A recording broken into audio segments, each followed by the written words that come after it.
Good morning, guys. Are you able to hear me properly? Yes, ma'am. Yes, ma'am, Oh, you're audible. yeah. Um, so, Before we begin with the next chapter, uh, so a few people have asked me where to send the implementation that was given. Okay. In the Google Classroom, I'll be sharing the link for that by today. You need to submit the implementation that you have done along with the kind of output that you are getting. Okay, the whole of the screenshot or the program you can copy and paste in the Word document. Along with that, you should have the screenshot of the output and then submit it through the link that is provided in the Google Classroom today. Okay, then along with that, I'll be sharing by today the question bank. Okay, or the practice questions that are, I think almost all have given those practice questions. I'll be sharing by today. Okay, those two things I'll be doing it in the Google Classroom today. Then as I have told in the previous class, there will be a session tomorrow at 4 o'clock, 4 to 5, by Govind sir. Okay, he'll be talking about. I asked him like what topic you want to talk. Whatever topic he has told, I have chosen that. Okay. Reason for inviting Govind sir is it is just a matter of change over. Okay, like how others teach this subject. Okay, that also should be known to you, and Govind is a better person for that. So only one or two classes I have invited him for the class. This is extra other than my regular classes. Okay, probably he will be speaking on a remote method invocation. So for that reason, I'll be taking introduction of that today in my classes. I'll be completing that introduction part totally, and I'll be showing you few of the examples, how the programs have to be written. Okay, those things I'll be covering tomorrow from 4 to 5. Ankit, please see to it that 4 to 5 you are available. If any clash is there of the class, let me know. I will definitely talk to the teachers, because whenever sir is free, I have to call him. Okay, so if any clashes are there, I will definitely sort that. Okay, let me know after this class, Ankit. Yeah. So according to that, introduction of a remote method invocation, I'll be going ahead. And for the IE, you will have database connectivity. You will have, okay, there's a question for me. I'll just read it out later. For third IA, you will have uh, database connectivity, networking, and RMI. Okay, three things are there for the third IA of Java, advanced Java. I think RMI I can cover in one day. Not much is there. So extra things will be taught to you by tomorrow. Okay, I think today and tomorrow we will be completing the portion required for third IA. Thereafter, from Thursday, I'll be beginning with very important chapter, that is servlets. Okay, and in between, I may call again Govind sir to take one class as an extra class other than my regular classes. Okay, then I have a question here. What about CTA? Okay, guys, you finish up your third IA. You have 15 to 20 days time for your arrival to the college. Okay, so before that, in between that time, when I'm taking the last chapter of the Java, I'll be definitely going through the CTA assignments. Okay, so now you just concentrate on third IA and the learning things. Okay, and along with that, we have what is called as hackathon coming up. Okay, so please be prepared for that. And very importantly, I have to share the Google Sheet for your group formation. Ankit, please remind me about that in the afternoon today. Okay, can you do that? Sheet is ready. I have not shared it. Please remind me about it. Okay. Yeah. So let us go ahead with a simple introduction of remote method invocation. Okay.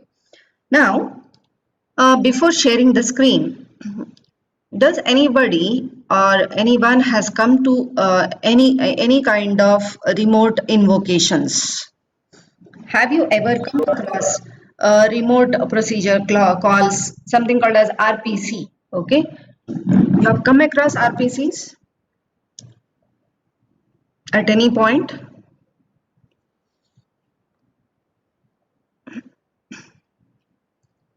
Yes or no? Or you are not heard at all?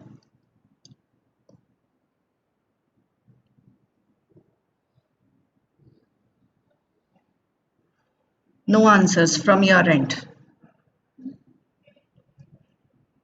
Okay, it means you have not heard about it.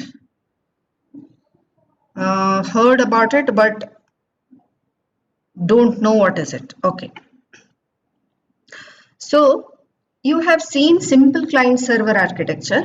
Okay. Now, uh, you have seen a simple client server architecture which talks about one client speaking to another one server. Okay. Imagine a situation wherein I think whatever client server applications that you have developed, all those are working on the same machine.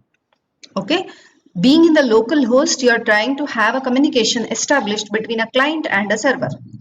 See, the same thing can be extended between two machines which are working in the same intranet. Okay, that's well and good.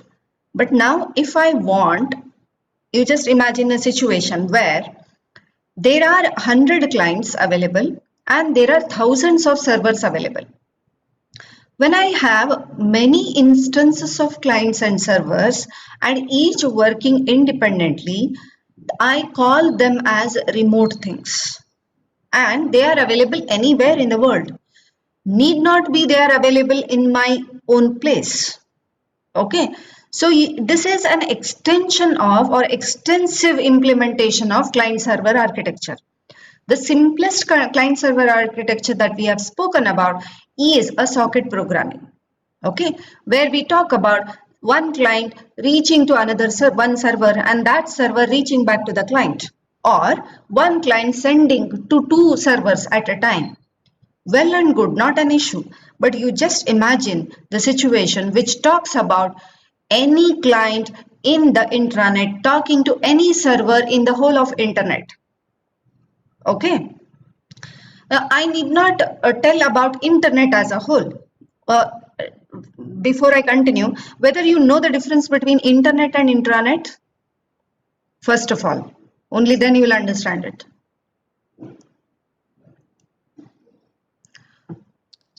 Yeah, excuse me, ma'am. Yeah. Am I audible, ma'am? Yes, you are audible. Ma'am, generally, Hmm?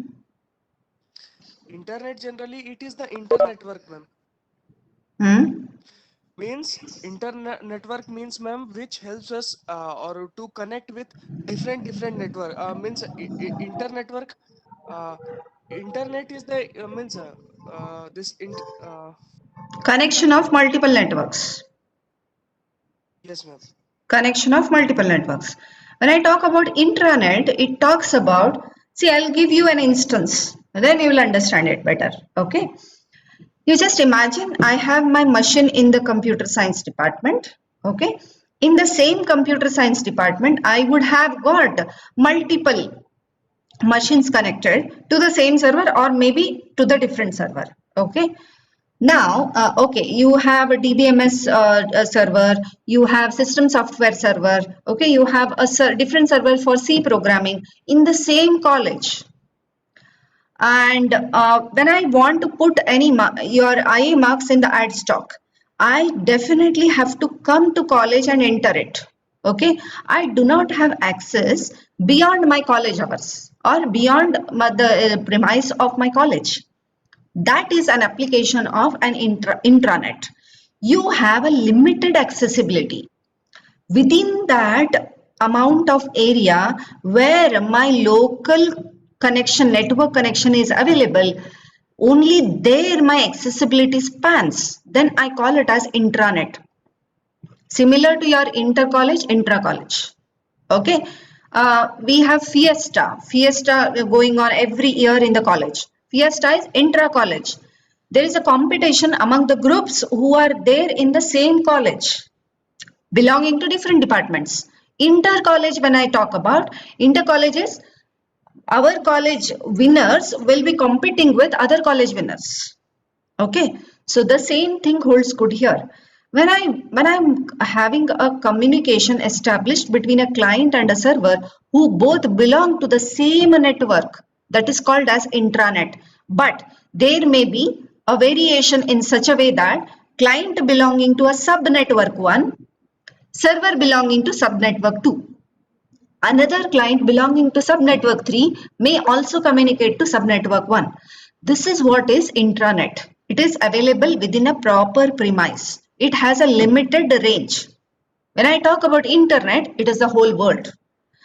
Whole world in the sense, my college network having many subnetworks is connected to another college network which is again having multiple subnetworks. This is called as internet. Okay, so whenever I have a client server architecture to be implemented in the same intranet, it is so easy because we need to talk about only the IP address that is varying. The IP address that is varying. What about the gateway? What about the router? They remain the same, no change at all. This becomes much simpler, much simpler. So socket programming works very fine or very easily, casually when you are working on an intranet. But when you want to extend this to an internet, I require what is called as remote procedure calls or remote method invocations, which talks about I will just throw my question in the world of internet. Okay, that question reaches every network that is connected in the internet, every other network. Whoever has that answer will reply back. So I don't know who is the receiver, who is the receptor, I don't know. This is called as remote method invocation. Any method, you just imagine I have a method called as factorial method. Wherever a number is given, the factorial needs to be calculated and given back.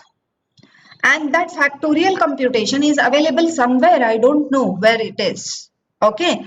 So what is this procedure called as? Client sends a request, throws a request, actually it is. Throws a request and that request will be assessed by the relevant method that needs to be invoked in an internet, not an intranet. Be it internet or be it intranet, wherever it is, but client doesn't know where that particular method is located. This is called as remote method invocation. Okay, so from wherever it is, it just invokes itself and there is somebody who is helping it. There is somebody who is helping it, and that kind of implementation of working of remotely the both the client and server, such a methodology is called as remote procedure call or remote method invocation. Okay, I hope this introduction is clear for you. Only then I can proceed ahead. You have understood this or no? Let me know from your end. Yes, okay. Now let me share the screen.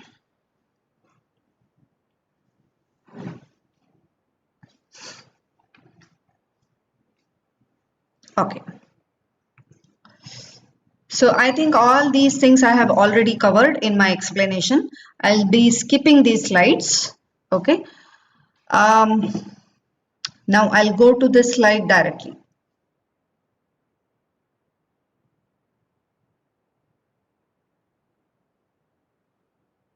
Fine. So there is something called as distributed environment, which talks about see, many clients and servers are available who at once may not know that I am the client, I am the server. Okay, they are simply distributed in the whole of internet. As and when the time arrives, the proper server or the proper client will wake up. Okay, and this is called as distributed environment, where each and every node that is involved, each and every component that is involved is owner of itself. There is nobody who is governing it. Okay, there is no one who is governing it. That's why I call remote method invocation is a supporter of distributed application. Okay, now as against to centralized applications. When I talk about centralized application, any kind of request that I send, that request has to reach somebody who is a manager. That manager will tell, okay, you have to go to this particular person, only then you will get it. So there is a via media which takes longer time. Okay, that's why in most of the applications I prefer distributed rather than centralized, because there is an overhead, additional overhead of a managerial role. Okay, now in doing these things we have very important task to be done. What is that? Whenever I send a request, you have to locate the proper remote object which can serve the purpose. Okay, this is the first task. And for doing that, where I have to search that? There is okay, you come across a DNS server anytime? DNS protocol? Yes, ma'am. Yeah. What DNS does? Can anybody Domain name elaborate? server, ma'am. Yeah, it is a name server. What it does? Ma'am, it connects the particular domain to the particular IP. Correct. So whenever you want to know, I want to get connected to this, there is somebody who is helping it. I call it as a repository. Okay, there is a repository. Okay, you're calling this particular name. Then this particular name has this particular IP address. Come and check in my registry. Okay. Similar to that, there is something called as RMI registry available, which stores the handlers, which stores or which tells you where the object that you're searching for, where it is available. It serves that purpose. So who is helping for that? There is somebody called as RMI registry. Okay, we will see what is this RMI registry in detail in the coming slides. Now, once I have located the remote object, you just have to imagine everything with the simple example that I have given. If you want to find the factorial of a given number, the client would have supplied the number, the server would pass back the factorial of that number, and the client uses that answer that it has got for further things. Okay, in doing so, first thing that you need to do is locate a remote object, means locate from where I will get the answer for the question that I am posting right now. And that for doing that, there is somebody called as RMI registry who is helping you out. Secondly, once you locate, you are supposed to communicate with the proper object that you have identified. Okay, this is also taken care by the RMI. Then after this is done, there is something called as a load class bytecodes. See, everything is bytecode. Okay, whenever you are talking about Java, RMI works on what is called as pure Java objects. Okay, this indicates that it uses what is called as bytecodes. So these three things are the very important things whenever you are implementing an RMI application. First thing, it has to locate properly the remote object with which it has to communicate. Secondly, it has to communicate with the remote object what it wants to pass and what it has to receive back.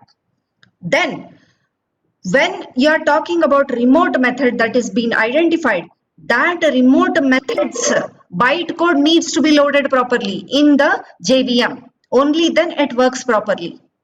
Otherwise, if bytecode is not available, definitely you will not get the kind of the code that is required for the answer that you are in need of. Okay, so three steps are very important. Locate the proper object, using RMI registry, then communicate either sending the data or receiving the answer. Third is load the relevant bytecode so that JVM works on it. Next, how the RMI looks like. Okay, probably I will go to this slide to make you understand it better. Okay, don't look at this side of the slide for now, for time being. Now, you have a client, you have a server. On the client side, for the RMI perspective, I have something called as stub. Okay, and on the server side, I have something called as skeleton. What are these things? Client, whenever it wants to communicate with the remote object, okay, you just have to imagine how my OSI layers are working. User being the end of the communication. At the end, user is sitting at what layer called as application layer. Okay, user in the sense here it may be server or the client is sitting at a layer called as application layer.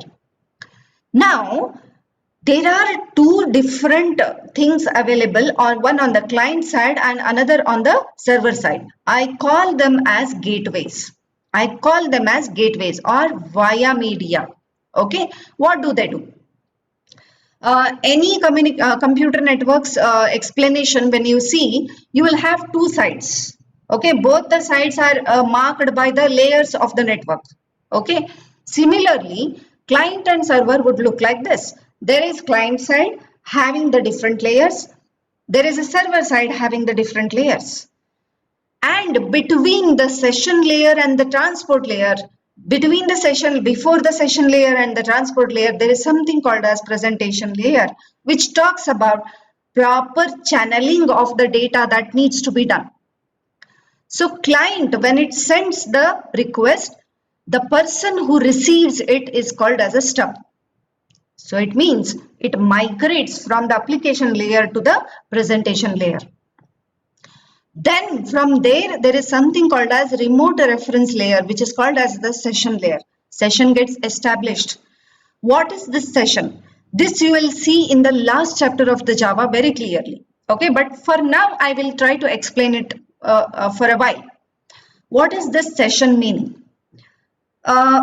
Let's say I have started my login page for a particular website. In the login page, I have given my username and password. Okay, and as soon as I hit on the submit button, my session begins.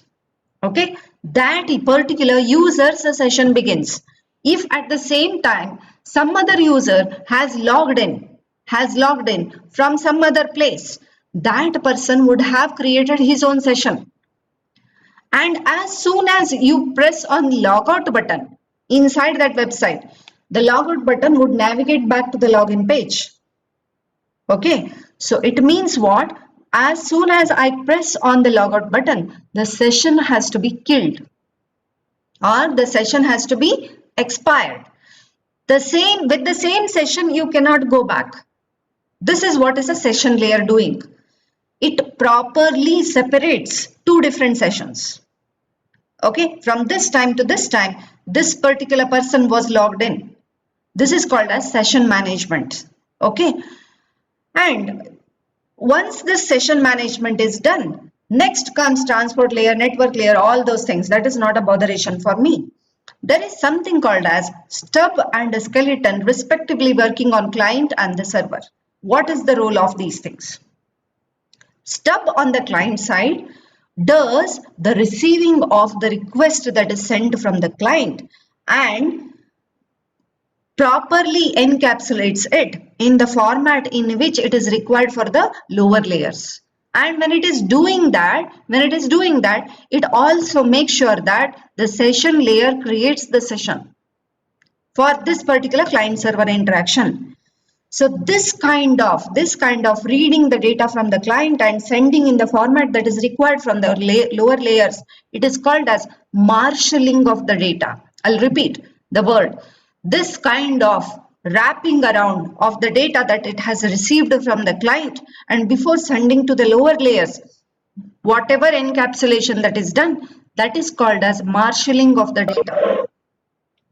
Once the data gets marshaled, it percolates through the lower layers and reaches the other end. On the other end, the skeleton who's sitting on the server end, it does what? It receives the data that have come and it unwraps it. So that is called as unmarshalling. Data unmarshalling. And after unmarshalling, it goes to the server. Then this server works on the particular data that it has received and sends back the result to the client, to the skeleton.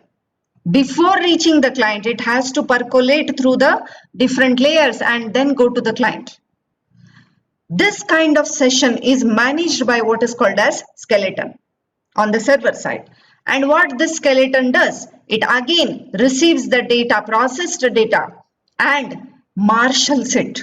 This is called as marshalling of the result. Then sends it back to the client side. On the client side, there is somebody who is sitting called as stub, who receives it and unmarshals it. So overall, it does like this. Stub receives the data from the client, this is called as marshalling, and sends it in the format that is required by the lower layers. Then the skeleton receives the data that has been marshaled by the client, sends it to the server by unwrapping it. Server processes it and gives back. This is received by the skeleton and sends it back to the stub. Okay, then stub again sends it back to the client. This is as simple as that. Looks very simple, but lots of processing is involved in this. Okay, many a times I think in data communications you might have come across these things, but there is a missing stub and skeleton available. This stub and skeleton mainly does marshalling and unmarshalling of the data. Any doubt at this point? This is overall working of the RMI. Any doubt? No, ma'am. No. Can I proceed ahead? Yes, ma'am. Okay. Okay. You can just see what are the steps that are involved. Stub, it initiates the connection with the JVM. This is called session creation. Marshals the parameters, waits for the result of the method invocation. Then whatever value it has got, the result, that result has to be unmarshaled and then return the value to the caller, that is the client.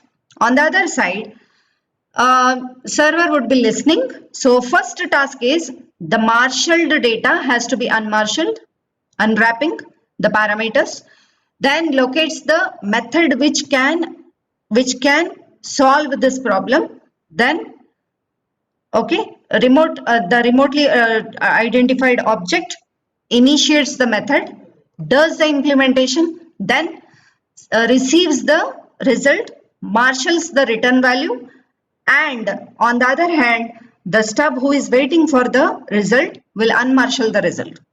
This is the overall working of RMI. Okay, probably this is very clear for you. Now, okay, a simple client server architecture which talks about a client server application which is seeming very simple at the outside world, but actually this involves so many steps. Look at this. It involves so many steps involved, but looks very simple when I see this overall working. Looks very simple. Internally, there are so many people who are working on it. Okay, any doubt at this point? Please let me know from your end.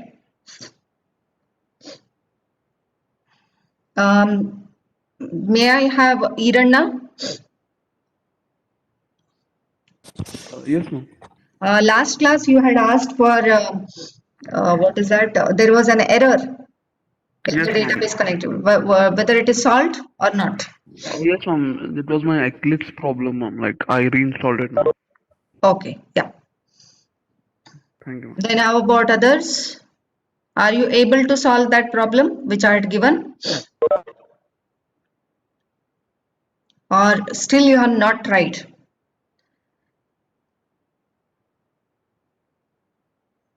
Please let me know.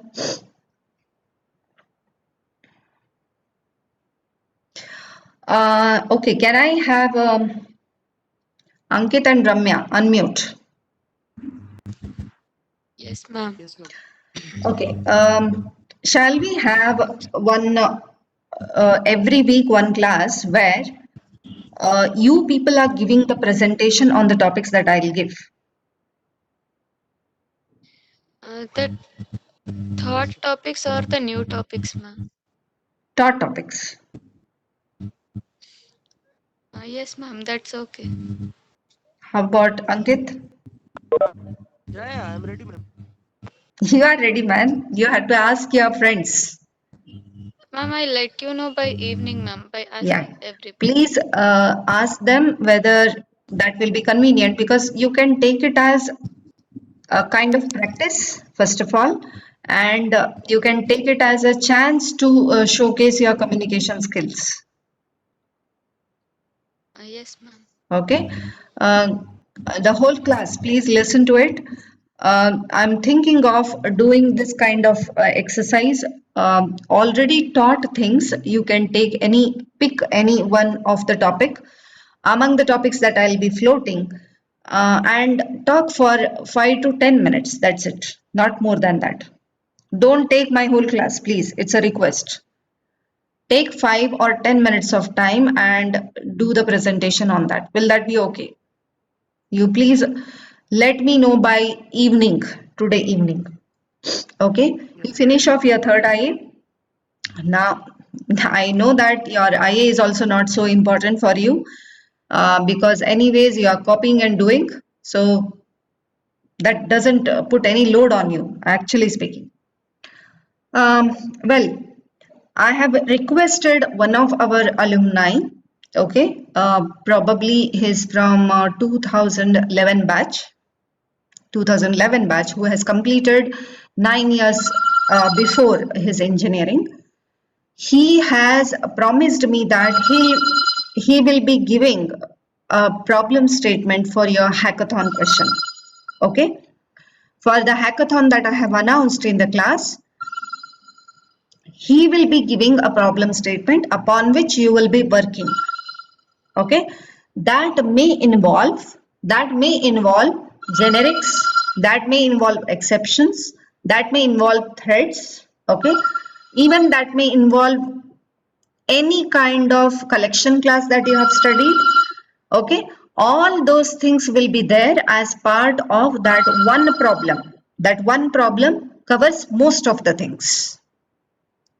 Fine. So probably it will be conducted on 30th of this month. Okay, 30th of this month. And 29th he'll be coming live in front of you. Not live in the sense, it is definitely online mode.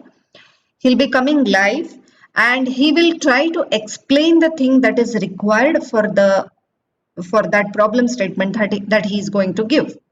Okay, and according to that, we have thought about a night out kind of coding.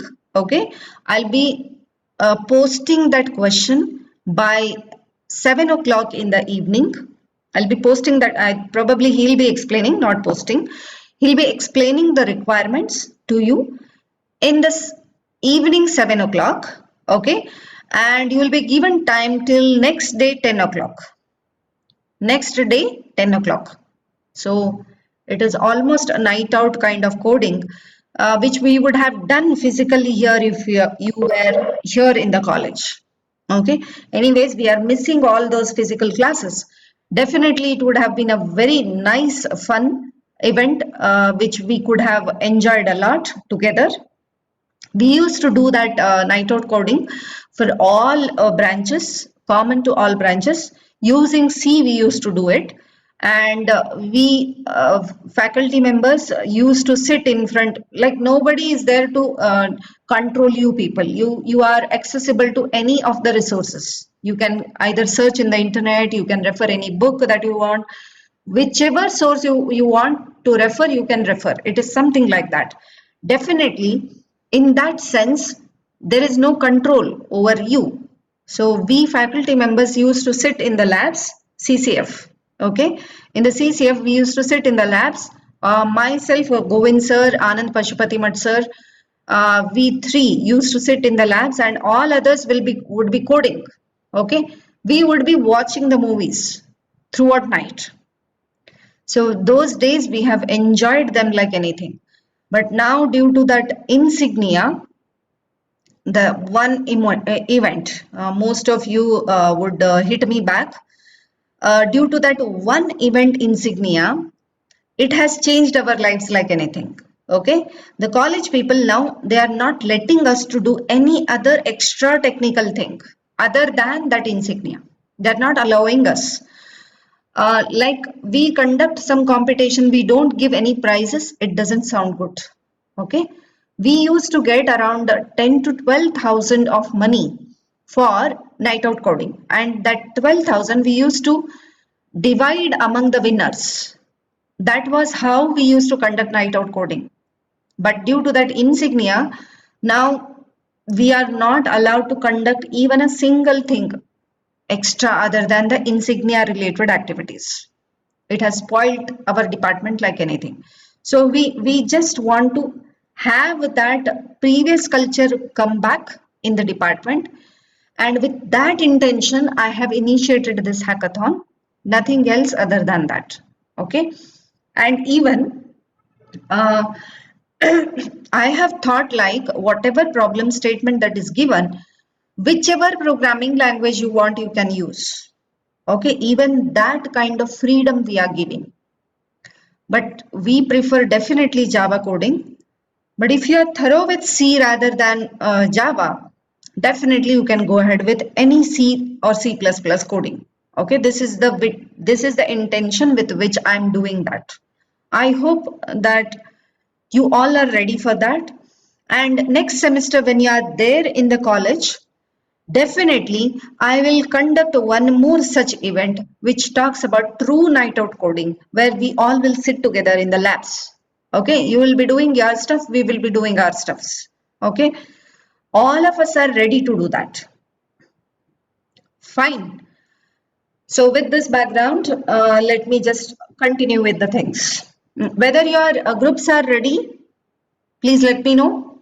Hackathon groups are ready, or still you have to make.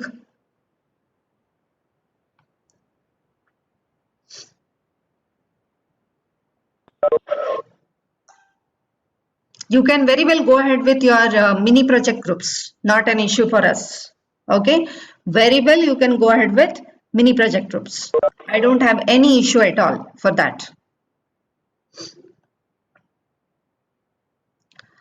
Okay, now see, covering all these introductory part, what we have is called as how do you implement remote method invocation, or how do you implement RMI in Java. In Java, RMI is supported by java.rmi package. Okay, it has java.rmi package extensively available for you. In this, I require very importantly what is called as remote exception. Okay, and there is something called as remote interface. Okay, there is something called as unicast remote object. I'll repeat again. See, there are many things available in RMI package. Among them, the important ones which are required for coding are remote exception class. Okay, the remote exception to throw any kind of exception that may be encountered during the RMI implementation. Then I have something called as remote interface. Then there is something called as unicast remote object.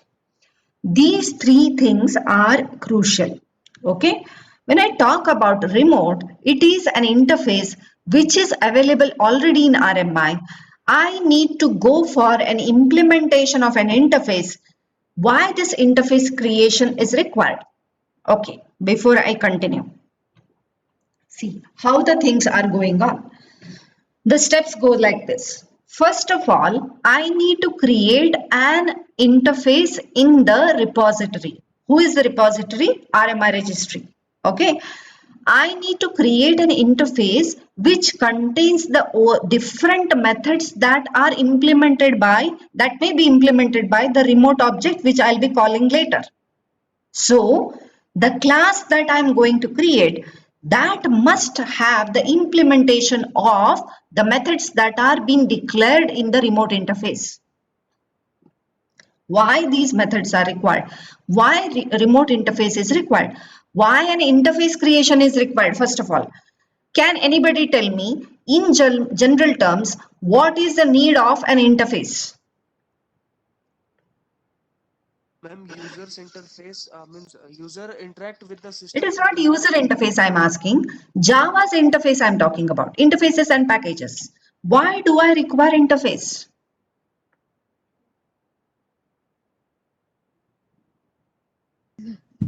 Ma'am, when we can't extend, like we in inheritance we can't use multiple Your classes to voice is breaking, Ramya.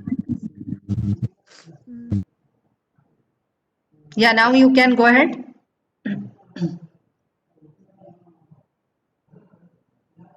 Yes, Ramya. Ma'am, we can implement more than two interfaces, but we can't implement more than two classes in one class by extending. So we use interface. Okay. So at one place you will get to know that what all are the different methods that I can get from this by calling this particular interface. So interface is just like an index. It tells, okay, look, this, all these things are available with me. So you can utilize the interface as an index to search for something. Look, I'll just go back by few slides and I'll show you where I marked about the three important things that need to be done in RMI. Okay, let me just go back to this slide. First task is to locate the remote object. Locate the remote object. It means what? See, you just imagine like this. There is a remote object which contains finding the factorial of a number. There is a remote object containing all different mathematical stuffs or mathematical functionalities, basic mathematical functionalities. There is something called as advanced or scientific calculations to be done. So, basic arithmetic calculations like addition, subtraction, multiplication, division. Okay, four things are there. Scientific calculations like finding sine, cos, tan, cot, etc. Okay, so these basic calculations are having plus, minus, star, division. Four functionalities are provided in one name. So if any user is searching for multiplication of n numbers of an array, multiplication of n elements of an array, suppose if the user is finding for that, then the client's request would go to the object, would go to the server, and on the server end there is somebody called a skeleton who is holding the repository. What is that repository? Access to RMI registry. And RMI registry would be containing the links to the different methodologies that are available. And methods are available as part of what is called as an interface. A single interface may contain index to multiple functionalities. So it is just like an index. Look, this is available here. Look, this is available here. This is available here. It gives in one glance what all things can be done in that particular interface. That's why the first ever step in implementing RMI is creation of an interface. Guys, you people are working both as a client as well as server here. On the server end, you are supposed to create the interface, and that interface must have what all are the functionalities that are required to be implemented. Those things have to be listed as part of the interface. Okay, first step is create the remote interface having the different methods that are needed. Okay, only the declaration of the methods is there. Then once that is done, you need to have a client class, you need to have a server class. And whenever you are working on the server must have an implementation class of this particular interface. What this particular interface contains, different methods that are available. Those methods need to be implemented. So I call it as implementer class. I call it as implementer class. So my first step is create a remote interface and enlist the kind of the categories of the functions that may be addressed by this particular remote object. Once listing is done, I need to have a class which is called as implementer class of these methods. Okay, and when you are talking about implementer class, once these implementations are done, there has to be a client which invokes this particular method through the interface, remote interface, and there has to be a server which processes using this particular class and sends back to the client. This is what is the overall working of RMI implementation in Java. So I will have 4 different things. First, create a remote interface which holds only the names or the function headers of the different functionalities that are need to be implemented under a single name. Then second, I need to implement these methods, implementations of these methods. That is the second one. Third, there has to be a caller class. And then fourth, there has to be a server class. This is how the overall implementation I take care about. Okay, so let us end this session. Join back after 5 minutes. I'll show you how to do that using Java. Okay, so can you join back? It will take around 15 to 20 minutes and then I will stop.